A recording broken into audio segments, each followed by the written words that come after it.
창세기 48장 1절부터 4절입니다. 이일 후에 혹이 요셉에게 고하기를 내 부친이 병들었다 하므로 그가 곧 두 아들 므낫세와 에브라임과 함께 이르니 혹이 야곱에게 고하되 내 아들 요셉이 내게 왔다 하며 이스라엘이 힘을 내어 침상에 앉아 요셉에게 이르되 이전에 가나안 땅 루스에서 전능하신 하나님이 내게 나타나 복을 허락하여 내게 이르시되 내가 너로 생육하게 하며 번성하게 하여 내게서 많은 백성이 나게 하고 내가 이 땅을 내 후손에게 주어 영원한 기업이 되게 하리라 하셨느니라.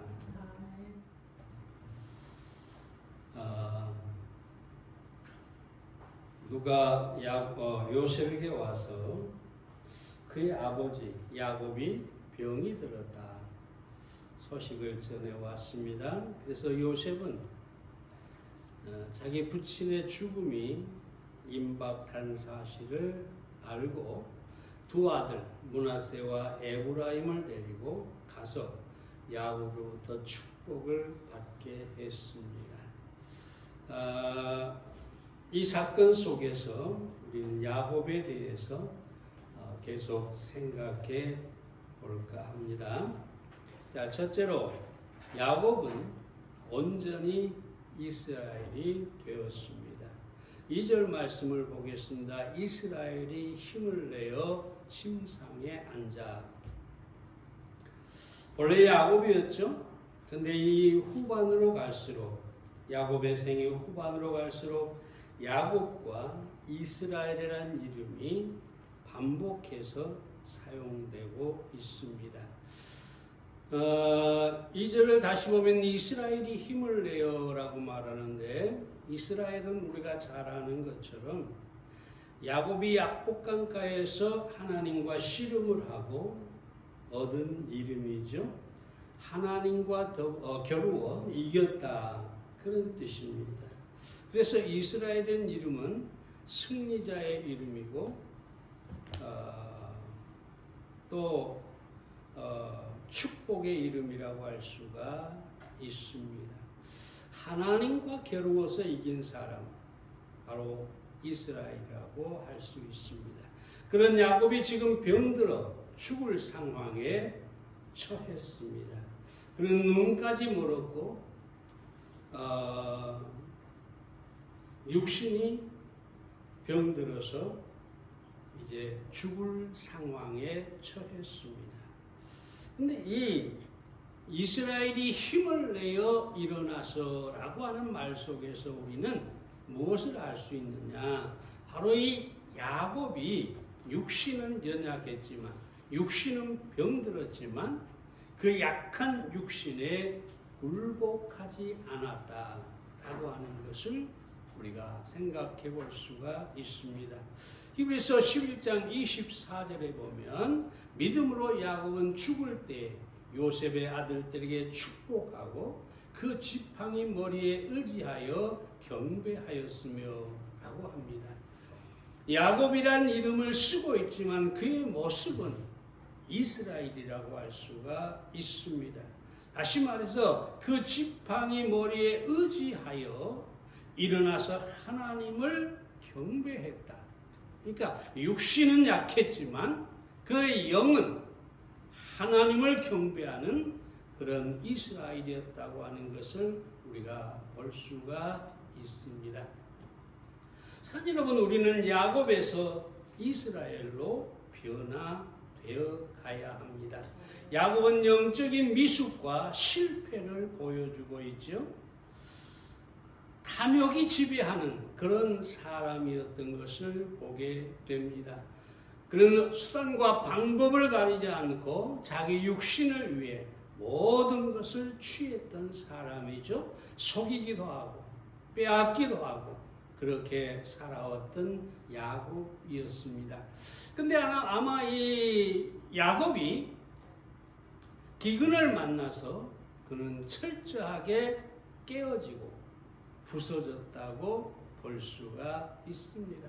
하나님께서 나를 돕지 아니하시면 나는 죽을 수밖에 없다. 이런 상황에 처했다는 것이죠. 그래서 때때로 이 고난은 필요한 것입니다. 내 육신, 내 자아가 깨어지고 성숙으로 나아가게 하는 것이 바로 고난이기 때문입니다. 갈라디아서 2장 20절 잘 알죠. 자신이 십자가에 못 박혔음을 믿고 그리스도가 그 안에 사는 것, 이것이 바로 영적인 성숙이라고 할 수가 있습니다. 신학자 더글라스 스티어라는 사람이 성도의 권위라는 책에서 성숙한 그리스도인의 공통점을 몇 가지로 표현하고 있습니다. 첫째, 자신의 삶을 하나님께 완전히 맡기고 살았다. 그러니까 성숙한 그리스도인들은 자신의 모든 삶을 하나님께 온전히 맡기고 살았다. 더 이상 자신을 의뢰하지 않았다는 것이죠. 두 번째, 안전을 구하기보다는 진리를 구했다. 다시 말하면 환경이나 조건이 좋아지고 그 환경과 조건에 따라 사는 사람이 아니라 어떤 상황에서도 진리를 구하며 살았다. 세 번째는 역경을 자신의 삶으로 받아들이고 은사로 받아들였다. 역경이라고 하는 것은 쓸모없는 것이 아니라 유익한 것으로 받았다는 것입니다. 마지막으로 기도하는 중에 하나님의 사랑을 확증하며 살았다라고 합니다. 기도로 하나님과 사귐을 나누고 하나님의 사랑을 느끼고 하나님의 은혜를 확신하며 살아갔다는 것입니다. 성숙한 그리스도인은 바로 이런 사람들이죠. 야곱이 아니라 이스라엘이 되는 것입니다. 어떤 어린아이가 있었어요. 두 아들이 있었는데 엄마의 생일을 맞이해가지고 자기들의 저금통을 털어가지고 엄마를 위한 선물을 사기로 했습니다. 둘이 백화점에 갔어요. 7살이 된 큰 아이는 엄마를 위해서 루즈를 샀습니다. 엄마가 아침마다 그 루즈를 바른 것을 보았기 때문에 엄마가 좋아할 것이라고 생각했던 것이죠. 그런데 5살인 둘째는 장난감을 샀습니다. 엄마의 생일 선물로. 자기 생각에 자기한테 좋은 것이니까 엄마도 좋아할 것이다 생각을 했다는 거죠. 무슨 얘기입니까? 성숙한 사람은 하나님 중심으로 생각합니다. 하나님이 기뻐하실 것을 행하는 거죠. 근데 미숙한 사람은 자기가 좋은 것, 그것을 행하고 하나님도 기뻐할 거라고 착각을 하는 것이죠. 사랑하는 여러분, 우리는 성숙한 그리스도인이 되어야 됩니다. 야곱으로 살 것이 아니라 야곱을 버리고 이스라엘로 살아야 합니다. 고린도서 4장 16절에 바울이 뭐라고 하느냐? 그러므로 우리가 낙심하지 아니하노니 겉사람은 후패하나 우리의 속은 날로 새롭도다. 여러분 야곱 보세요. 눈이 멀었어요. 늙어서. 육신은 병이 들었고 아주 연약했어요. 근데 중요한 사실은 바로 그 임종 직전에 야곱은 이스라엘이 되었다는 것이죠. 다시 말하면 영적으로 성숙한 그런 삶을 살았다고 하는 것입니다. 우리는 이스라엘이 돼야 합니다. 영적 성숙을 사모하고 우리가 마지막 순간에는 정말로 영적으로 온전한 사람이 될 수가 있어야 하겠습니다. 두 번째로 이스라엘은 영적 통찰력을 가졌습니다. 19절 말씀을 봅니다. 19절 말씀에 이런 말씀이 나옵니다. 나도 안다. 내 아들아 나도 안다. 이게 무슨 말이냐 하면 요셉은 아버지 이스라엘이 돌아가시기 전에 자기의 두 아들을 축복해 주기를 바랬습니다. 그래서 눈이 보이지 않은 아버지 앞에 장자 므낫세를 오른편에 두고 에브라임 둘째 아들을 왼편에 둡니다. 그리고 축복해 달라고 하죠. 그래서 야곱이 손을 뻗어서 이 두 손자, 그러니까 요셉의 아들들의 머리에 손을 얹고 축복을 합니다. 근데 요셉이 가만히 보니까 야곱이 손을 X자로, 그러니까 작은 아들한테 오른손을 얹고 큰 아들한테 왼손을 얹는 거예요. 여러분, 이스라엘에서 이 오른쪽이라고 하는 것은 굉장히 중요한 것입니다. 이것은 능력을 말하고 권위를 말하고 이것은 왼쪽보다 더 큰 그런 축복을 의미하는 거죠. 그래서 요셉이 보니까 안 되겠어요. 아버지가 눈이 멀어서 모르는구나 하고, 아버지 그게 아닙니다. 네?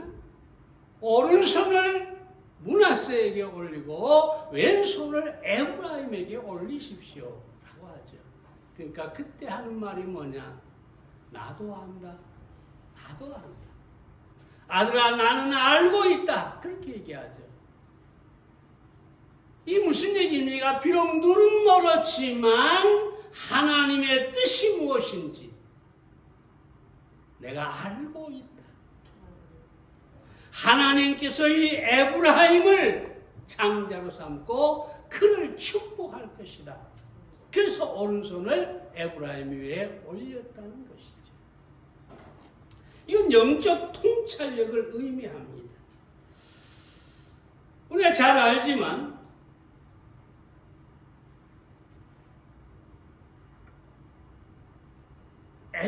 이삭은 어떠했습니까? 야곱의 아버지 이삭은 똑같이 야곱처럼 눈이 멀었어요.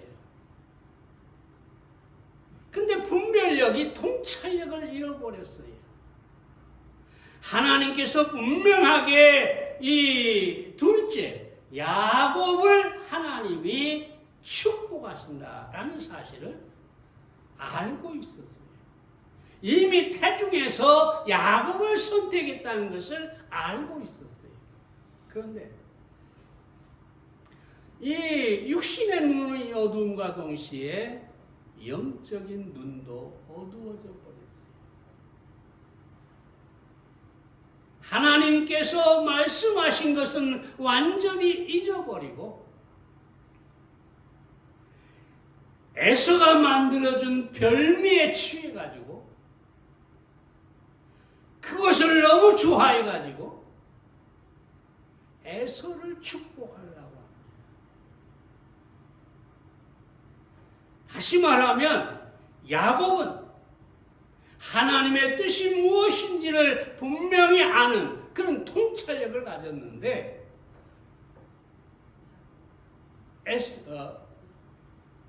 이삭은 눈이 몸과 동시에 영적인 눈도 멀었다는 것이죠. 왜 그렇습니까? 바로 별미 때문입니다.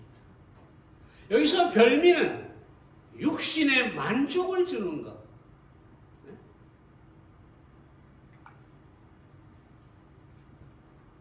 다시 말하면 세상의 어떤 것들,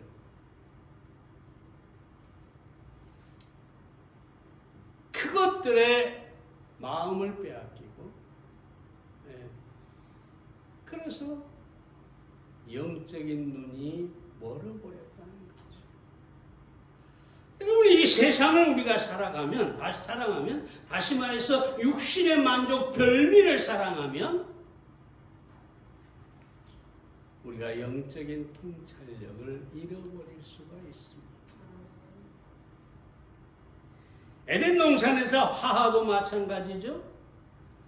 선악과라는 별미에 영적인 눈이 멀어서 하나님 앞에 불순종하고 범죄해버린 것을 보게 됩니다. 요한일서 2장 15절에서 보면 그래서 이 세상과 세상에 있는 것들을 사랑하지 말라.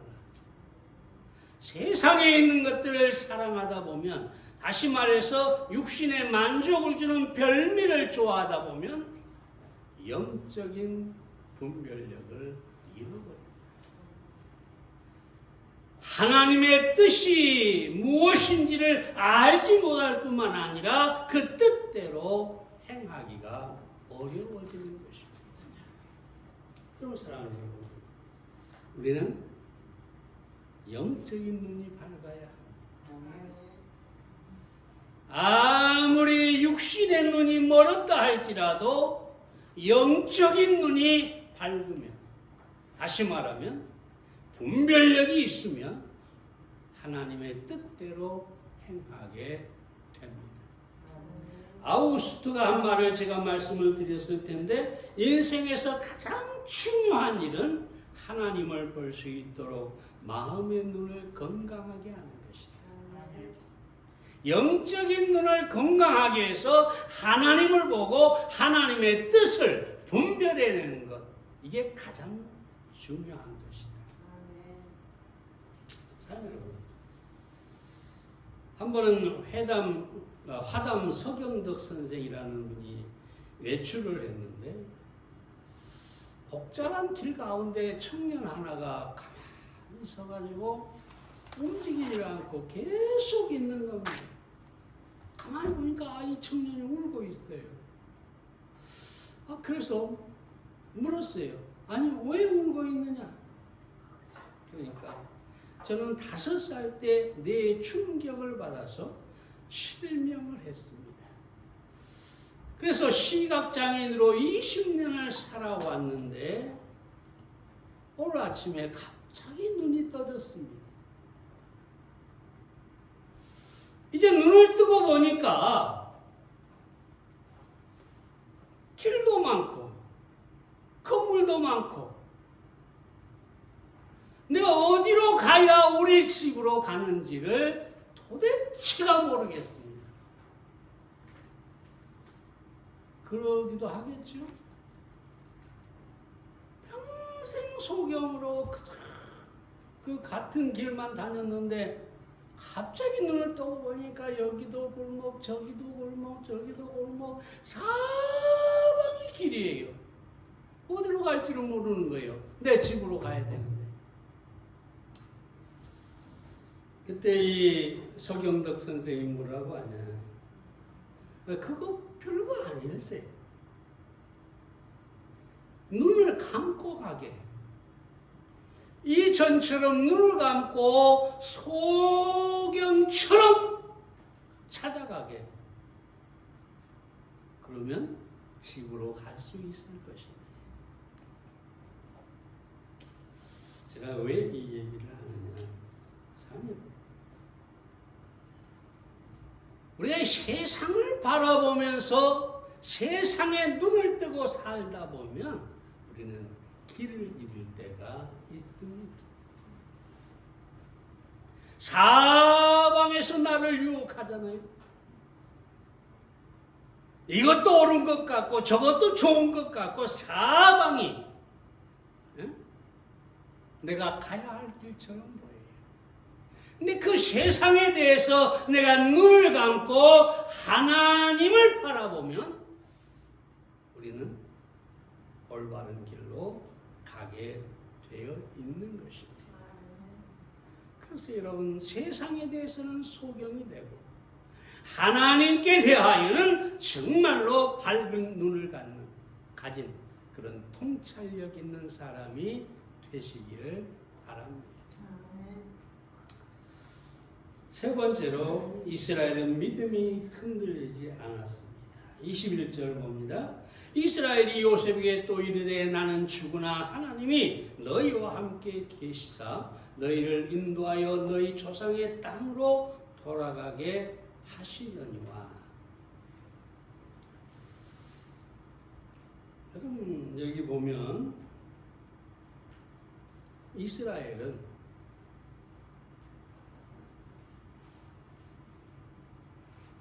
하나님을 믿고 그 믿음이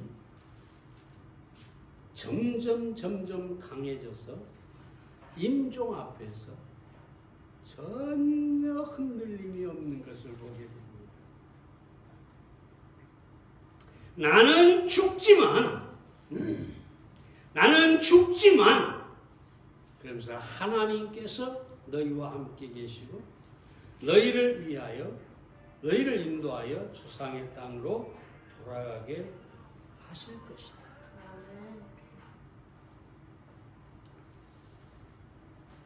하나님이 함께 하신다. 너희와 함께 하실 것이다.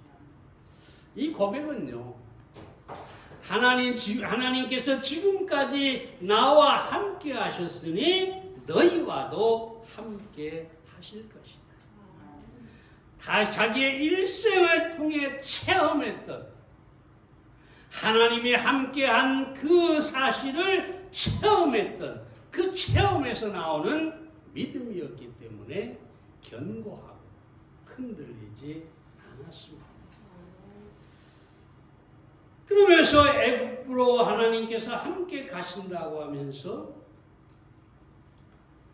너희 후손들을 하나님께서 애굽 땅에서 축복하실 것을 말씀하셨고 그 믿음을 야곱은 이스라엘은 확고하게 가졌습니다. 사랑하는 여러분, 성경의 위대한 하나님의 사람들은 이론이 아니라 지식이 아니라 그들의 삶의 체험을 통해서 하나님이 나와 함께 하셨다 이렇게 고백하고 있습니다. 그러므로 우리는 하나님께서 우리와 함께 하신다 이 사실을 믿어야 합니다.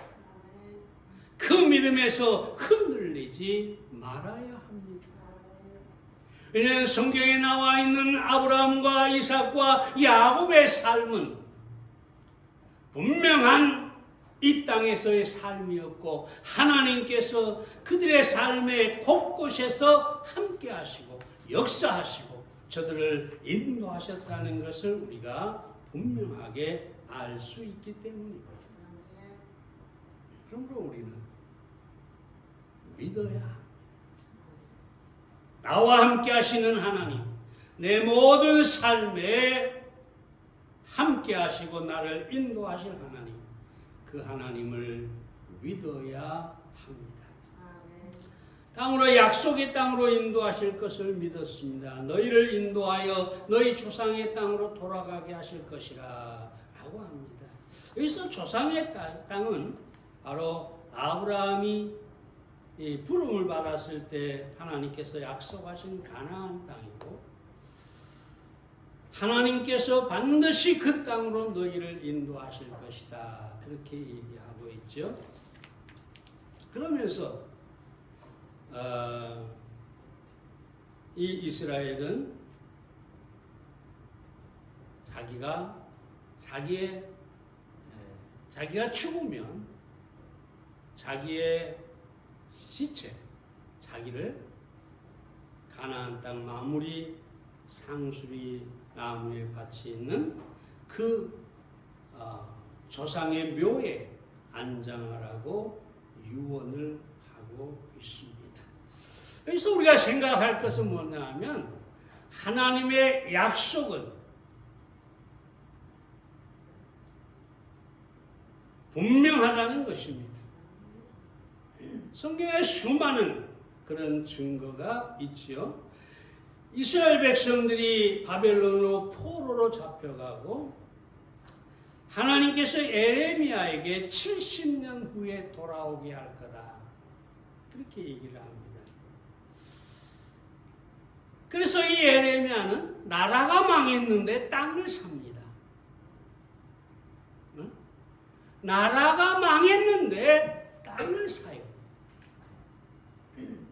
정신 이상한 사람이죠. 그죠?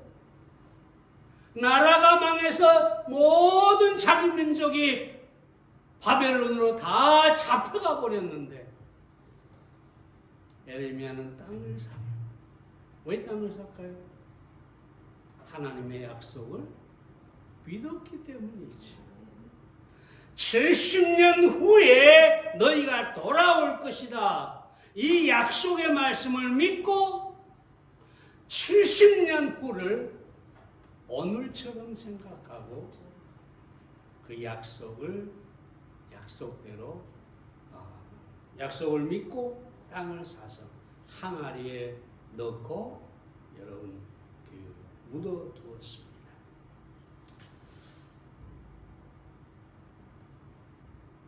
하나님은 약속을 이루시는 분입니다. 우리는 성경에 수많은 약속들이 있는데 그 약속을 우리는 붙들어야 합니다.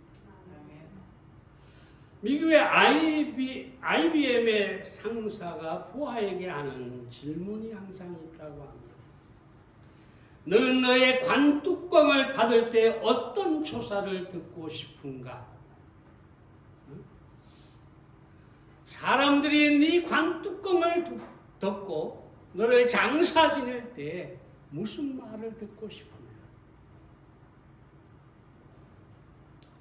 인도의 시인 타고르가 말합니다. 죽음의 신이 당신의 문을 두드릴 때 당신은 생명의 광주리 속에 무엇을 담아서 그 앞에 내놓을 것인가? 사랑하는 여러분, 야곱은 임종이 다가왔을 때 하나님의 약속을 믿고 죽은 나를 내 조상의 묘에 장사를 해라. 이건 그냥 나를 어떻게 장사하라 이런 의미가 아니에요. 믿음을 보여주는 거예요. 하나님의 약속에 대한 확실한 신앙을 보여주는 거예요. 나를 그곳에 장사해라. 그곳이야말로 하나님의 약속이 있는 땅이다. 나는 그 약속을 확실하게 믿는다. 여러분, 우리는 우리 인생의 마지막에도 우리의 믿음이 결코 흔들리지 않아야 되겠습니다. 우리의 믿음을 야곱처럼, 이스라엘처럼 고백할 수 있어야 되겠습니다. 독일에서 한 중년 그리스도인이 대학병원에 수술을 받게 됐는데 혀에 암이 생겨서 혀를 절단해야 했다고 합니다. 의사가 안타까워서 이렇게 말했어요. 마지막으로 남길 말씀은 없습니까? 환자로 자기가 지금 말하는 말이 마지막 말이라는 것을 알았기 때문에 생각을 깊이 하고 있었고 의사, 간호사, 주변에 있는 사람들이 다 그가 무슨 말을 할 것인가 침묵과 긴장의 시간이 흘렀는데 이렇게 얘기합니다. 두 눈에 눈물을 쫙 흘리면서 주 예수여 감사합니다. 주 예수여 감사합니다. 주 예수여 감사합니다. 그 눈물은 내 혀가 잘리는 고통, 그 슬픔을 나타내는 것이 아니라 주님께 대한 자신의 감사의 눈물이었던 것입니다. 우리는 언젠가 죽음을 만나게 될 것입니다. 그런데 우리가 누구로 죽느냐? 그저 세상만 쫓다가 야곱으로 죽을 것이냐? 아니면 영적으로 성숙한 이스라엘이 되어 마지막까지 믿음을 지키면서 죽을 것이냐? 우리는 무엇을 고백할 것인가? 아마 우리가 임종을 당할 때 분명히 우리 주변에 자식이나 또는 남편이나 아내나 어떤 사람들이 있을 것입니다. 그 마지막 순간에 과연 나는 야곱처럼 죽을 것인가? 이스라엘처럼 죽을 것인가?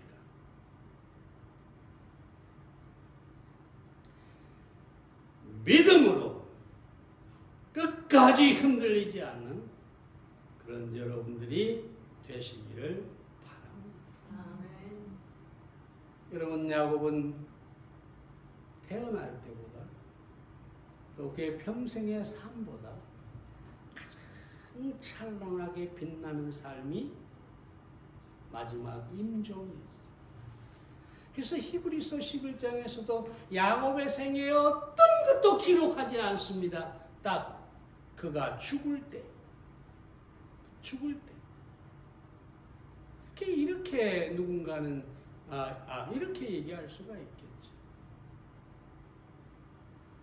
태양이 떠오르고 그 태양이 운행하다가 이제 저녁 때가 됐어. 그 태양이 넘어갔대. 여러분, 매일 그런 건 아니지만 어떨 때 보면 정말로 이 석양이 찬란하게 빛날 때가 있어요. 제가 페스코에 살 때, 미국 페스코에 살 때, 이 오후 시간이 해질 때만 되면 밖으로 나갔어요. 왜냐하면 거기는 엄청난 들판이거든요. 그때가 되면 이 스프링쿨러에서, 거대한 스프링쿨러에서 이 물이 뿌려지는데, 밀밭에 물이 뿌려지는데, 그 너머에 보면 해가 지면서 이 붉은 노을을 찬란하게 그 해가 빛을 뿌리면서 넘어가는데, 그것이 스프링클러의 이 빛과 함께 뿌리는 이슬 같은 그런 물과 함께 너무너무 아름답습니다. 사랑하는 여러분, 우리의 임종이 아름답기를, 찬란하게 져가는 석양처럼 아름답기를 우리는 사모해야 되겠습니다. 결코 임종이 비참해지지 않기를, 마지막에 끝까지 믿음을 지키고 주를 고백하며 우리가 하늘나라로 가는 그런 우리가 되기를 바랍니다. 기도하겠습니다.